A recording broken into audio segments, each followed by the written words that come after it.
إن الحمد لله نحمده ونستعينه ونستغفره ونعوذ بالله من شرور أنفسنا ومن سيئات أعمالنا من يهده الله فلا مضل له ومن يضلله فلا هادي له وأشهد أن لا إله إلا الله وحده لا شريك له وأشهد أن محمدًا عبده ورسوله يا أيها الذين آمنوا اتقوا الله حق تقاته ولا تموتن إلا وأنتم مسلمون. أما بعد, dear Muslims, we are all painfully aware that as I speak right now, Gaza, the land where the great-grandfather of the Prophet ﷺ is buried, the land where Umar ibn Khattab radiallahu anhu walked through to demand and ask the keys of Jerusalem, is now under the most vicious attack that it has been for the last 2 decades. As we speak right now, today, Israel demanded from over 1.1 million people, over half of whom are children under the age of 18, to evacuate from Gaza or else face complete annihilation. A defenseless population with nowhere to go, already cramped and crowded behind 50-foot walls, is being asked to do the impossible. Flee to where? Go where? You are the ones who have locked them up for over 25 years. You are the ones who have dehumanized them. You are the ones who have kicked them out of their lands 80 years ago, and their grandchildren and great-grandchildren have never lived the lives of normal human beings. Go where? Flee where? Dear sisters and brothers, one of the most obvious biases that we must call out and acknowledge, one of the most obvious biases of all human beings, including us, is internal group favoritism. We favor our own over others. And at some level, it is almost impossible to overcome this bias. If my son is involved in fighting with another person, almost always my heart will make some excuses for what my son does and overlook the injustices of my son and concentrate more on what the other person has done to cause my son to fight. But this internal bias, it might be excused if there's a fight that is somewhat equivalent, if there's a punch here and a punch there, if there's a curse here and a curse there. However, when one side is desperately using violence, when one side is completely and totally unjustified, then we cannot excuse ourselves by saying, oh, this is group bias. And what we are seeing right here, we must call this out for what it is. This conflict that we are seeing is not between two equivalent groups of people, not at all. On the one side, we have one of the most militarily powerful apartheid regimes, one of the last settler colonialist enterprises in the modern world. And on the other side, we have largely defenseless 2 million civilians, uprooted refugees in their own homelands. There is no equality. There is no parity. We are literally witnessing in real live time on the media, from our politicians, from our president all the way down, from so many celebrities, from so many voices of power, the blatant and continued dehumanization of the one side, the ignoring of the plight of one side, and that side is Palestinian and Muslim. The entire narrative is constantly framed as a specific condemnation of one group and the tactics of one group and the recent events that one group has done. Go listen to every interview. Go look at every press release. Go look at what our own president has said. It always hones in on the tactics of one group. We condemn this. Do you condemn that? Very well. That is a fair question to ask. But we have to ask in return, why is it that we have never once heard in over 80 plus years? Why is it that this deafening silence that we notice? Why is it that what is blatantly absent from every press release, from every interviewer, is the condemnation of war crimes against innocent Palestinian civilians? Where is the condemnation of the inhumane treatment, of the barbaric realities, of the blockages of the humanitarian efforts to over 2 million people? If you want me to condemn one tactic, are you willing to condemn 80 years of thousands of tactics? This reality brings into the sharp contrast the difference between the race, religion, and ethnicity of the victims. Not all human beings are treated as equal according to the eyes of the world that we live in. Not all blood is the same according to our own presidents and our own countries. No, the fact of the matter is that Palestinian blood, Muslim blood, Arab blood does not carry the same weight as that of other people. And hence, there is the blatant dehumanization of an entire category of humanity. Sisters and brothers, my khutbah today is a direct call for action from every single person, not just here, but around the globe who hears my speech. I'm not going to go over the history of the issue. I've done that, and many have done that before. I'm not going to talk about the sanctity and blessings of Palestine, very easily available. I will not list in detail the inhumane conditions of the people of Gaza for the last 80 years. That too, Google it away and click it away. Very simple. Rather, what I want today is to ask all of you, without exception, to become active and to do everything in your power with wisdom, with tact, to educate people around you about the reality of the situation. This is the very least that we can do. Every one of us, this is a call to action, to stand up, to learn yourself, and then to preach the truth to others. We must change the narrative. We must change the entire vision of what is happening in that land. And the only way that is going to happen is at the grassroots level, at the ground level. When you and I talk to our neighbors, our colleagues, our friends, when we get involved on social media, when we change one person at a time, when we eliminate ignorance from one person at a time, today is a blatant call for action. Today is the day that every one of us is going to get involved and try our best in the long run to change what is happening over there. The fact of the matter, brothers and sisters, is that many of us, we don't even know ourselves what to say. We are cornered. Our colleagues come, our bosses come, our corporations come. Unbelievably, corporations and universities in this country are blatantly getting involved in politics. What business does a corporation have releasing a statement? Why should a university get involved and take sides in a political matter? Unbelievably, across this country and in Europe and many Western countries, personalities, media personalities, Hollywood stars are getting involved in a political crisis, spreading misinformation. And anytime one of us stands up to educate, we are challenged. Do you condemn XYZ? What is your stance on whatever they might follow with that? And I have to stand here bluntly and say, we don't have to support a particular political party of Palestine.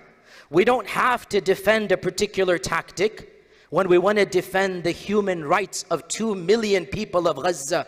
This is what is called a red herring. This is what is called trying to change the subject. I am not here to talk about the tactics of one group. I'm not here to justify or not one specific action. I am here to talk about the plight of 2 million people who have been deprived of basic humanity for 80 plus years. What about them? Fine, you want us to condemn? We will condemn whatever you want, with the condition you be just and fair, and you condemn with the same anger you want us to condemn. You condemn what is happening for 80 plus years. Brothers and sisters, next time you are asked, do you condemn this or do you agree with this? Take a step back. Learn from the Quran and Sunnah. Learn from the Quran and even from the Old Testament. These are the tried and tested tactics of people before. Do you know one story in the Quran that this reminds me of? Fir'aun, the Pharaoh. The Old Testament tells us, the Quran tells us, the Pharaoh persecuted thousands of people. He killed tens of thousands of babies. He subjugated an entire civilization. The irony, the children of those civilizations are now subjugating others. He subjugated the children of Israel, and Prophet Musa was sent to them. Prophet Musa came to them. Moses, a figure we admire and the people of Israel admire. Moses went to Fir'aun, and in the process, you're all aware, Moses got involved with the fight with an Egyptian. He punched him. The Egyptian was accidentally killed. Fir'aun, the Pharaoh, after killing tens of thousands of people, after massacring thousands of babies, the Pharaoh accuses Moses of being the terrorist. And the Pharaoh says, you killed an innocent man. وَفَعَلْتَ فَعْلَتَكَ الَّذِي فَعَلْتَ وَأَنْتَ مِنَ الْكَافِرِينَ. Fir'aun accused Musa of being kafir. Can you get more ironic than that? The Pharaoh says to Musa, you are the kafir, meaning you are ungrateful. The Quran teaches us, if truth is truth, we speak it. What did Musa say?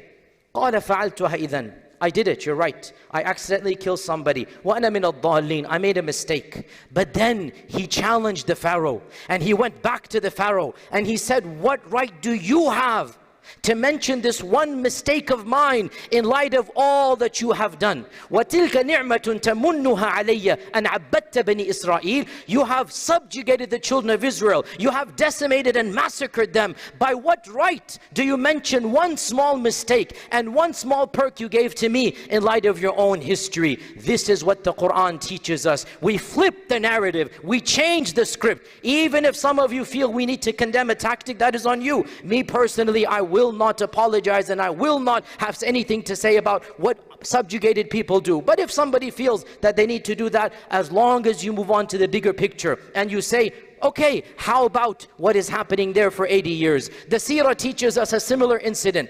When the Muslims were expelled from Mecca, when the Quraysh killed and persecuted dozens of Sahaba, when Ammar saw his own parents, Yasir and Sumayya, literally shred into bits, when Bilal is dragged through the streets, when the Prophet ﷺ is attacked and attempted to be assassinated, and the Muslims flee for their own lives. In one skirmish, some of the Muslims were engaging the Quraysh in the sacred territory of Al-Haram and during the sacred months, and they killed one Qurashi. The Quraysh immediately began spreading news. Oh, look at these terrorists. They are killing a Qurashi on sacred grounds inside the Haram area in the sacred months, the Ashhurul Hurum. These are the real terrorists. They are disobeying the law of Allah. They are disobeying every law known to us. And so this became problematic for the Muslims. What do we do now? I mean, technically, this Qurashi was killed in the sacred Haram, and he was killed in the sacred months. So the Muslims were perplexed. Allah revealed in the Quran, listen to this. وَيَسْأَلُونَكَ عَنِ الشَّهْرِ الْحَرَامِ قِتَالٍ فِيهِ. They ask you about fighting in the sacred months. They ask you about what happens when somebody's killed in the sacred months. And Allah says, and this is what we should say, قُلْ قِتَالٌ فِيهِ كَبِيرٌ. Killing anybody on sacred land and in sacred times, it is kabir, it is a sin. It is something that should not be done. Allah did not justify this. Allah did not sanction this. This is not something that theoretically is good to do. But then Allah subhanahu wa ta'ala speaks to the Quraysh and Allah says to them, but you preventing people from coming to the Masjid al-Haram, expelling innocent people, massacring them, spreading your fitna and fasad, it is much bigger and a far greater crime than one person having died. وَالْفِتْنَةُ أَشَدُّ مِنَ الْقَتْلِ. And your chaos in the land is far worse than the killing of one person that you are angry about. This is what we call Islamic justice. Muslims, we do not need to defend tactics. Muslims, we do not need to defend that which the general rule of humanity and a people of faith says should not be done. Because we know the general rule of all societies, of all people of faith, of international law, and yes, of our Sharia, is that innocent people should not be killed. Innocent women, innocent children who do not pose any threat should be spared. And we preach this publicly and we say it unabashedly. But we also point out, not to justify, not to condone, but to educate, to contextualize, to illustrate the reality of war. Again, not to validate, but to educate that the targeting of innocents during times of war, during times of conflict, this is a brutal reality that happens across the globe. And the very people, the very organizations, the very countries that are pointing fingers are themselves guilty of far greater crimes in this exact same genre. Once again, I have to be super careful. Every word I say will be taken by Fox News and by Memory and others and misquoted. So I must be careful. This is not a justification. This is a contextualization. This is an education so we understand war is brutal and sometimes things happen in war that nobody wants to happen. Our own country country of America, which of course claims to follow international law and usually says we should not kill innocent civilians. United Kingdom, that is also signed on to these international treaties. During World War II, they had to intentionally begin bombing civilian populations. When the tide of war was changing, when Germany was being given the upper hand, both England and America began the intentional, direct, targeted killing of mass civilian populations in Germany. The cities of Cologne, of Hamburg, of Dresden were entirely decimated. Tens of thousands of innocent children and women were intentionally targeted by the Allied forces. If you were to ask them, why are you doing it? They would say, well, they're doing it to us, we have to fight back. They're the ones bombing London, we have to bomb Dresden. They're the ones bombing England, we have to go and bomb Cologne and other places. Wars, sometimes the retaliation occurs that is beyond the laws of the land. And again, let us not forget, sisters and brothers, the awkward reality. It is an awkward reality, no justification, but facts are facts, that when the war was shifting, when Germany was seeming to have the upper hand, our country, America, spent the equivalent of over $30 billion on the Manhattan Project. And do you know what the Manhattan Project was? The Manhattan Project was an intentional research and survey to create the deadliest bomb hitherto unknown to mankind. They wanted to create the atomic weapon, and the purpose of that weapon was what? It wasn't to bomb the forces of the Germans, it wasn't to annihilate the soldiers, it was intended to create the largest group of mass civilian casualties that the world had ever seen. Groups of scientists, groups of engineers, groups of physicists, they came together in secret locations for years on end. Billions of dollars were spent, and the explicit purpose, no peace, no cancer research, no nothing. We want to create the most effective bomb to kill whom?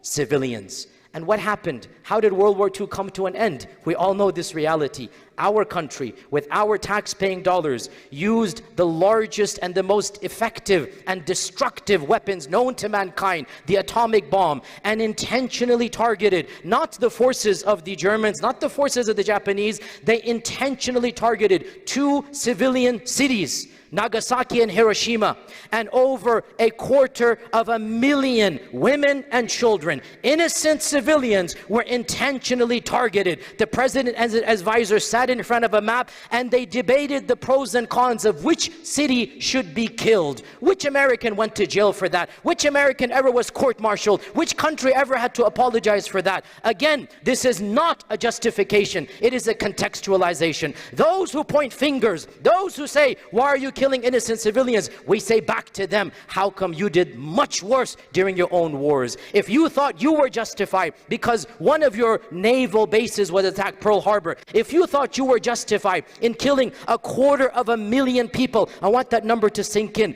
250,000 innocent people. And you know the worst part? They intentionally chose mid-sized cities. They didn't want too large, they didn't want too small, to send the right message, what we can do. The evil nature of wanting to kill 200 and the entire city's wiped out. Excuse me, you have no right to point fingers at another group that might be doing things unethical. I'm not justifying, again for the record, I'm not justifying, but I'm sorry, you have no right to point your fingers at a group that is doing much less than what you yourself have done in response to much worse that was ever done unto you. History, sisters and brothers, makes you powerful. History educates you. And if you know your facts and you know your realities, no one can defeat you in a debate. The purpose, once again, is not to justify, but merely remind us that those people who are most eager to point fingers are usually the most guilty of having done the same crimes. As for me, I have no qualms stating loudly and clearly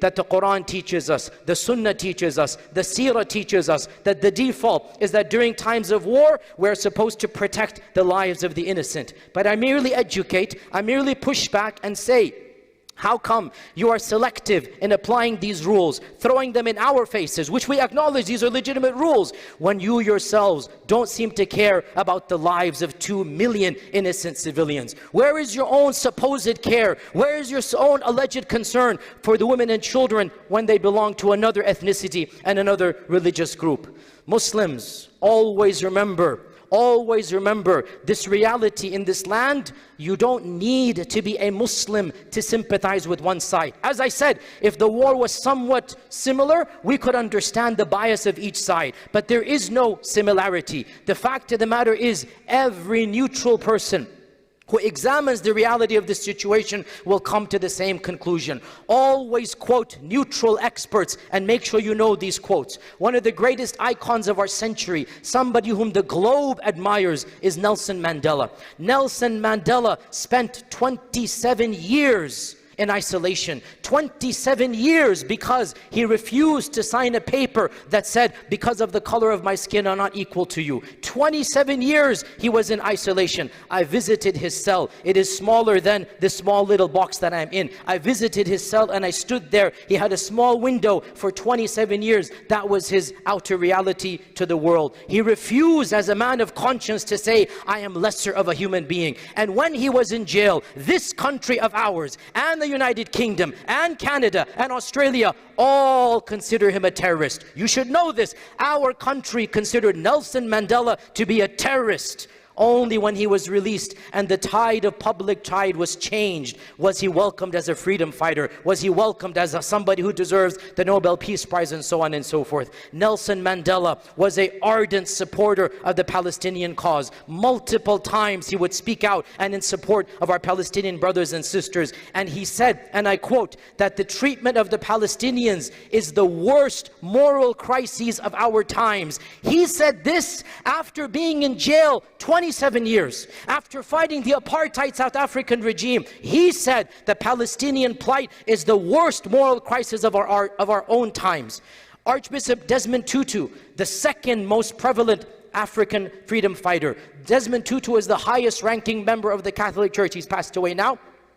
Widely celebrated, widely known to be a freedom fighter, also having been in jail, also fought apartheid. Archbishop Desmond Tutu visited Palestine multiple times. In a famous interview in the 80s with the most famous journalist alive at the time, David Frost, you can find it on YouTube. David Frost wanted to complain to Desmond Tutu, how come you can describe Israel as an apartheid state? That's not fair. You shouldn't describe Israel as an apartheid state. It's not that bad. Desmond Tutu responded back to him that actually, listen to this, is on YouTube, actually, in some aspects, Palestinians are treated worse than us black South Africans were. In some aspects, it is worse than an apartheid state that I have lived through. This is from Desmond Tutu. Are you going to accuse him of being anti-Semite? Are you going to accuse him of being pro-Palestinian because he's Muslim? He's an Archbishop of the Catholic Church. He's not a Muslim, but he has lived through apartheid. He's seen the realities of hate, and now he's experienced it firsthand. The grandson of Nelson Mandela also visited Palestine, and he wrote an op-ed which is published in an Israeli newspaper, the Haaretz,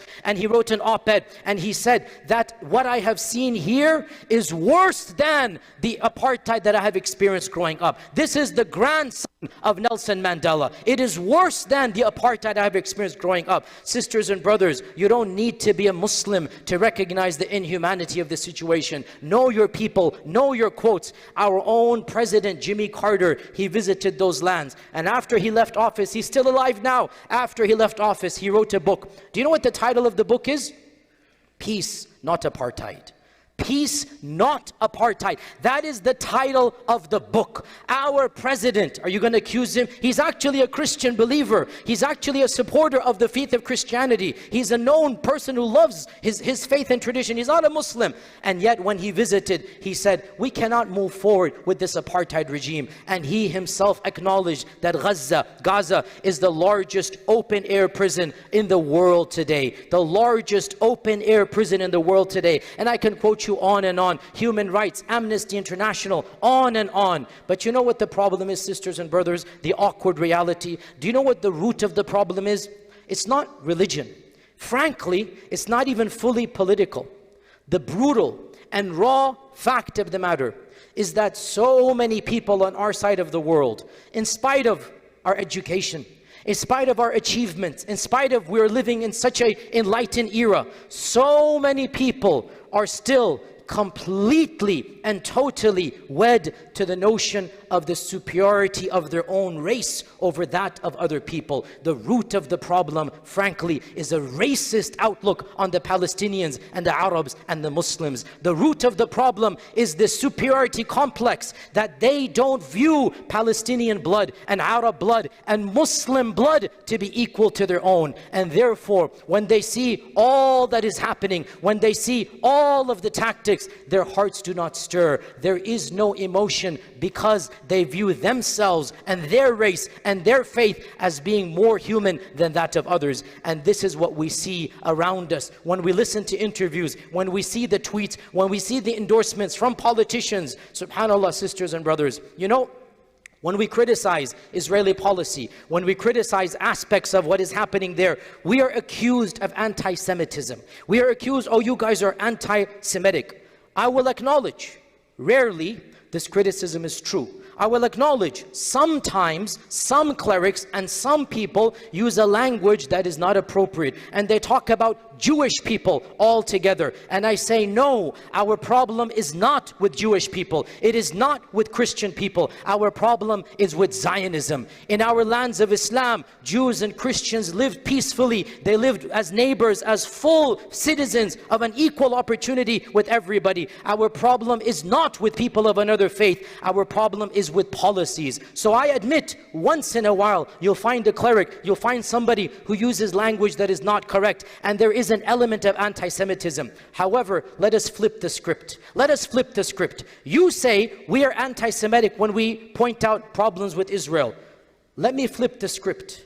How about your Islamophobia when you caricaturize and paint all Palestinians in a particular light? How about your hatred of Islam when you describe everybody in that region with derogatory terms? Our own president, some of the most powerful people in Congress, some of the most influential politicians, the language they use is the language of genocide. It is the language of dehumanization. Israel's minister called all Palestinians beasts and animals. That is not the language of humanity. That is the language of genocide. You are calling for all-out genocide when you say an entire population is subhuman. If you look at the language that is used, they don't deserve to live. We will annihilate all of them. Again, this isn't the few people that did what you consider a crime. If that was your call, I at least see where you're coming from. But when you extrapolate from 5, 10, 20, 50 people and you say all 2 million people don't deserve to live, they are not fully equal. When you bring into their fact their faith, when you bring in their religion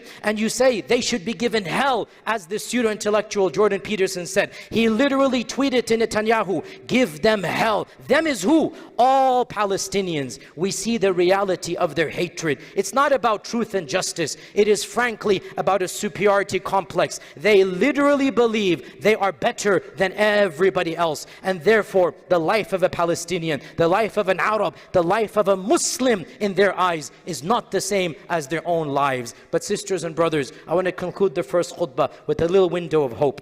A little window of hope. I say, as somebody who is an amateur in history, I love studying history, I say the tide is slowly changing. Slowly, but inevitably, the tide is changing. For 3 reasons. Firstly, social media and the proliferation of videos and cell phones and the immediate access that everybody can have to the truth. The fact that somebody can take a video of what is happening in Gaza and post it to YouTube, to Twitter, and immediately make it accessible, this is a game changer. Make no mistake about it. In the 70s, in the 80s, we couldn't do this. It was a very skewed narrative. Now, it is impossible to be blind to the injustices of Gaza if you have a heart. Now it is impossible for anybody with a shred of humanity and an ounce of justice to think that this is a fair game between 2 equals. Not at all. Images and videos and interviews are available, and we must use them, retweet them, educate, and make sure the tide begins to change. So point number 1, social media. And by the way, this is despite the problems that we're getting. Today, our Facebook, we had a generic post about we're going to be doing a khutbah about Palestine. Facebook complained. Somebody complained to Facebook, and our post was taken down. Why? Were we calling for what? Because it said Yasir Qadhi giving a khutbah on Palestine. Our post was taken down by Facebook because we're simply wanting to educate. But they cannot take down every post. They cannot silence every voice. That's why I'm making a call to every one of you. Stand up with wisdom, stand up with tact, and preach the truth and educate. They cannot silence millions of voices, millions of images, millions of videos. That's what we need to do. Point number one. Point number two. Despite the fact that almost all Western governments, even universities, corporations, companies, Hollywood, pseudo-intellectuals, are pretty much, many of them are supporting one side and completely against the Palestinian cause. Despite the fact that France, which has challenged freedom, it wants people to desecrate the Quran, it wants people to make fun of the Prophet ﷺ. France has banned protests when it comes to Palestine. Germany has banned protests when it comes to Palestine. England is thinking of criminalizing holding a Palestinian flag. Look at the irony of free speech. Where is the free speech when our Prophet ﷺ is being insulted? You told us to shut up and sit down and let us do what we want to do. When we're clamoring for human rights, all of a sudden it is illegal in England, in France. It is illegal in Germany.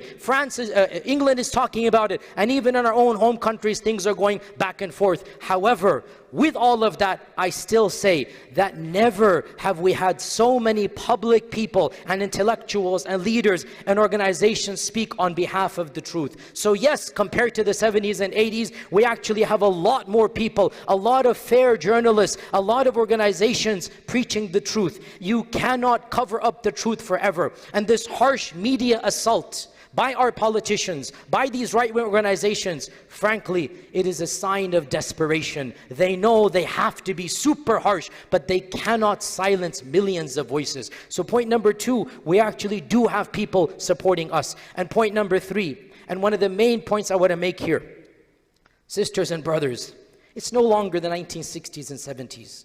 The world has changed radically, and one of the things that it has changed in is demographics. We, as American Muslims, are no longer a very small minority. We're still a minority, but you cannot compare to how we were 40, 50 years ago. Within a decade, we American Muslims will be the second largest religion in this country. Right now we're the third, Christianity, Judaism, then Islam. Within a decade, Muslims are going to be more than any other faith except Christianity. In Canada, in Australia, and in England, Muslims are already the second largest demographics after Christianity. In France, Muslims are definitely the second largest demographics. How then and why should any other group take charge of the narrative when the demographics is changing? Where is our voice? Where is our contribution to the public discourse? Where is our influence on our own societies and cultures? The fact of the matter, and I say this bluntly, I am a person who has said and has got me into trouble, I don't believe politics is the primary way to change ourselves. That's what I say. I could be wrong. Even if it's not the primary way, it is the secondary way. The primary way, iman. The primary way, internally. That's what I believe. I could be wrong. My personal interpretation, number one mechanism, ourselves. But number two, without a doubt, tie your camel and then trust in Allah. We have to tie our camel. We have to be involved in the media, involved in politics, involved in influencing others. And now, Muslims in all of these lands, we do have a potent force if only we came together and we actually mobilized. The sad reality, many of us live disconnected lives from our culture and lands. Many of us are apolitical. Many of us don't want to get involved, but that's not how change occurs. Why is one narrative more than the other? Because one group of people influenced it. This is not sinister. This is not cabal, Illuminati theories. This is politics. When you get involved and you campaign and you lobby and you raise funds and you influence, this is what happens. Where is our voice?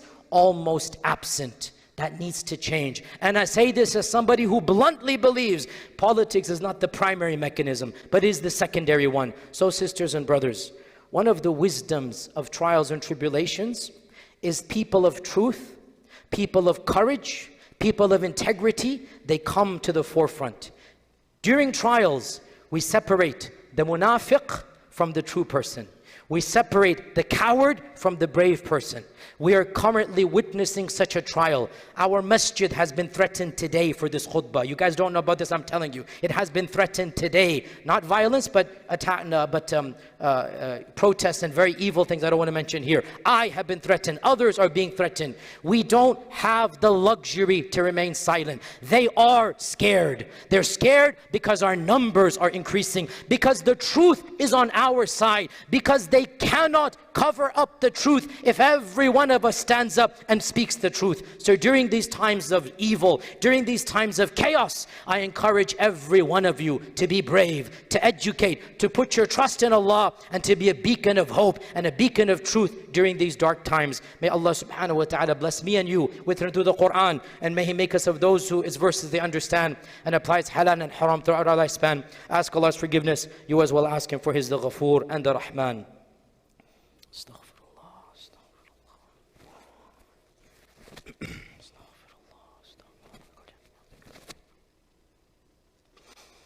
الحمد لله الواحد الأحد الصمد الذي لم يلد ولم يولد ولم يكن له كفوا أحد وبعد. I reiterate my main point, sisters and brothers. I reiterate my point not just to us sitting here, but to every person who sees this khutbah and sermon around the world. This is a call of action.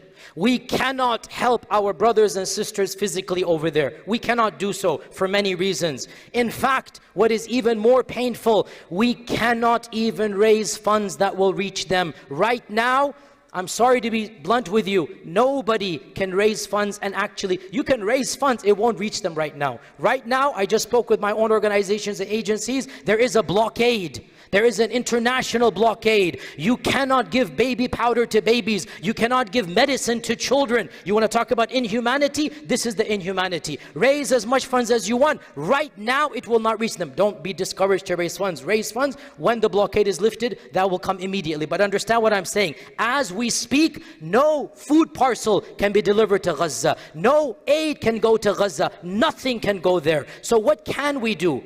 Sisters and brothers, there are two wars going on right now. There's a war of bodies over there. And that's something we cannot do except make dua to Allah.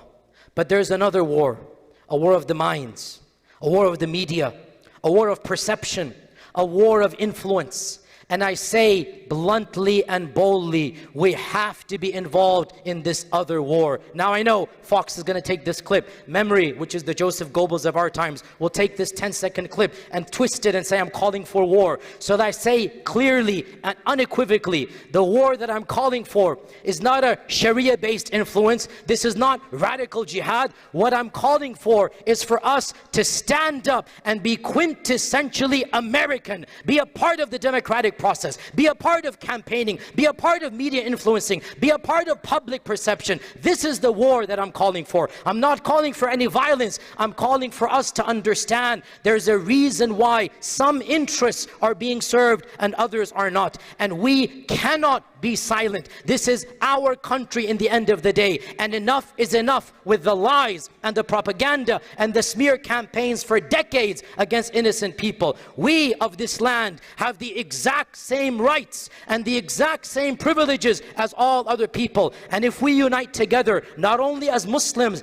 but as all people of all different backgrounds, and we say to our leaders in Canada, in Australia, in England, and yes, in America, enough is enough. If we stand together and we make sure that our own tax dollars are not sent overseas when our own country lags behind. If we educate our fellow American citizens, we have given $250 billion. Do you know how much that is? It is simply astronomical. $250 billion in military aid and in monetary aid to one small country that is perpetually at war with its own civilian population. Enough is enough.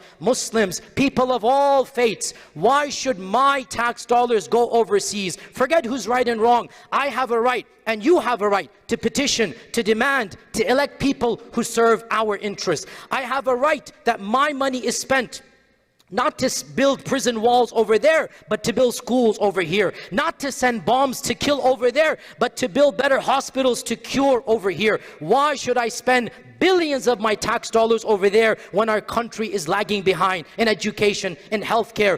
Spread the word, spread the campaign, and slowly but surely we can bring about a mass sympathy to simple realities. Our tax dollars are more deserving to be spent here than getting involved in a global conflict over there. Sisters and brothers, we do have enough people, especially in other Western lands. In America, we're still a little bit behind, but in Canada and England and Australia, the Muslims have enough quantity to really influence. In France, they most definitely do, but unfortunately, things are as they are. Here in America as well, there is a global movement beginning that understands why should we spend billions every year, billions overseas, when there's so much to be spent over here. So yes, this is a call to action and a call to war, not physical war, a war of the mind, a war of the tongue, a war of the intellect. And every one of us needs to be a foot soldier, every one of us, because this is a long-term battle. It might take decades. We might not see victory today,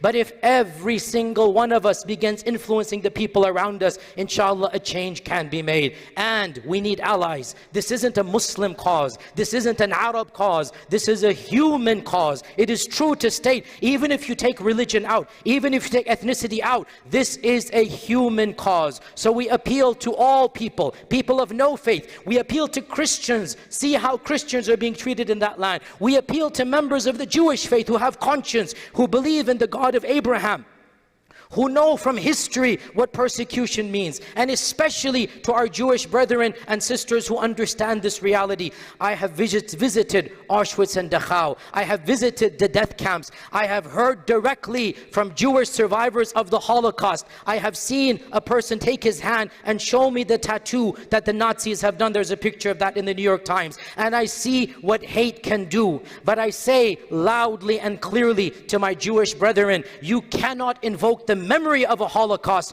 to inflict another potential Holocaust on innocent victims. And it is heartening to see so many in the Jewish faith understand this. There's an organization called Jewish Voice for Peace, which is asking for human rights for Palestinians. There are many ultra-Orthodox rabbis who are opposed to the political program of Zionism. We Muslims need to ally with them, take lessons from them, and join hands with Christians, Jews, people of no faith to clamor for a human rights issue in this area. Muslims, the path ahead might be long and treacherous. The path ahead might be full of some setbacks. Today, as we speak, Allahu A'lam what's going to happen to our brothers and sisters in Gaza.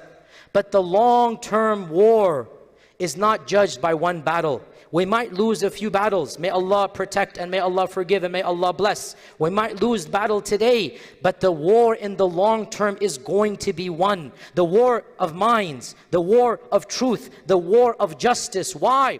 Because Allah subhanahu wa ta'ala clearly says in the Quran that the truth shall always prevail over falsehood. جَاءَ الْحَقُّ وَزَهَقَ الْبَاطِلِ إِنَّ الْبَاطِلَ كَانَ زَهُوقًا. The truth has come and batil has been vanquished, and the truth shall always destroy falsehood. Put our trust in Allah. Look forward in the long run. Realize long-term victory might have some setbacks, but if every one of us gets involved, if every one of us does our part, if every one of us gets involved in the war of the minds and the war of the intellect and the war of the media, insha'Allah ta'ala, insha'Allah, in our own lifetimes, we will see the change of tide having completely gone. And that is the promise of Allah subhanahu wa ta'ala, and Allah's promise is never going to be vanquished. Sisters and brothers, in the salah today, we're going to follow the sunnah of the Prophet sallallahu alaihi wasallam in the second rak'ah and make dua qunut for our brothers and sisters in Palestine. Allahumma inni da'in fa'aminu. Allahumma la tad'a fi hadha al-yawmi dhamman illa ghafarta, wa la hamman illa farajta,